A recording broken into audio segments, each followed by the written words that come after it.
It's a great honour to be here, and I'm really proud to be able to talk to you. And I want you to imagine that I am here with Mabel Cooper, who was a founder member of our research group and who died in March this year, but she's going to talk to you later directly.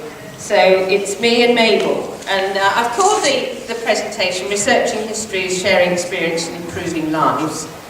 And this is the picture on the website that the Open University's Social History of Learning Disabilities Research Group has. It's by Kevin Checker, and it's called Going In and Getting Out After 20 Years, and it's his representation of his life in institutions. Now, the Social History of Learning Disability Research Group started in 1994, and I realise it's its 20th anniversary next year, which makes me feel quite old. And when we started, nobody had begun to chart the history of learning disabilities. There weren't people, very few people had begun to tell their stories. A guy called Joey Deacon, who was in a hospital, his friends had helped him write his story. And there were a handful of others, but really we'd hardly started to find out about the past of people with learning disabilities. And the way we tried to do this in this research group is to create inclusive spaces to share memories and experiences. And we think history should be made by everybody and for everybody. It's not a scholar's thing. It doesn't need to be academic. And everybody can take part. Everybody has a story to tell. So people with learning difficulties as co-researchers, life stories, books, broadcasts. We have annual conferences. Well, I call those inclusive spaces because at those annual conferences we have people like me talking, but we also have people with learning difficulties, we have carers talking, we have people who've worked in services talking, and together we create inclusive history. History by everybody. And everybody's story matters. Everybody has something to say, something to contribute. Publish life stories. And people with learning difficulties work as co-researchers. This is a project which was run by Changing Our Lives, a self-advocacy group in the West Midlands.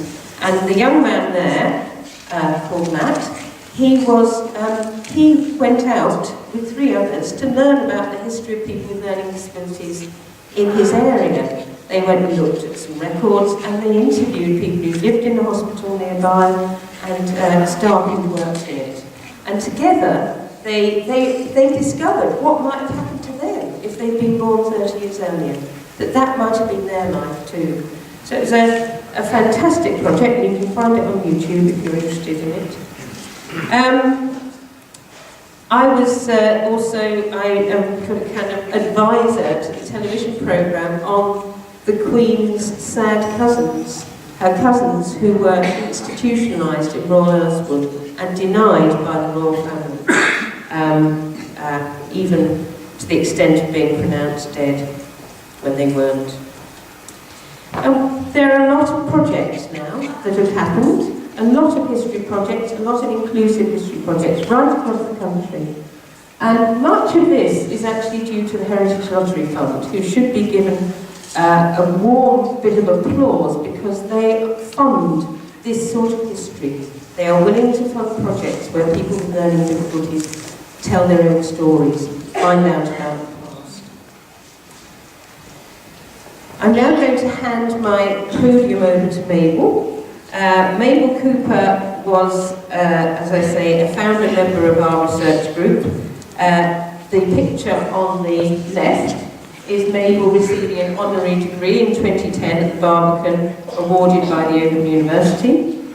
And on the right, she's actually there with my granddaughter just before she died. She had cancer, but she was cheerful and positive when I visited her, and it was only a week before she died this year. And we're going to hear, I think, and see Mabel talk talking about what are the key lessons from the past.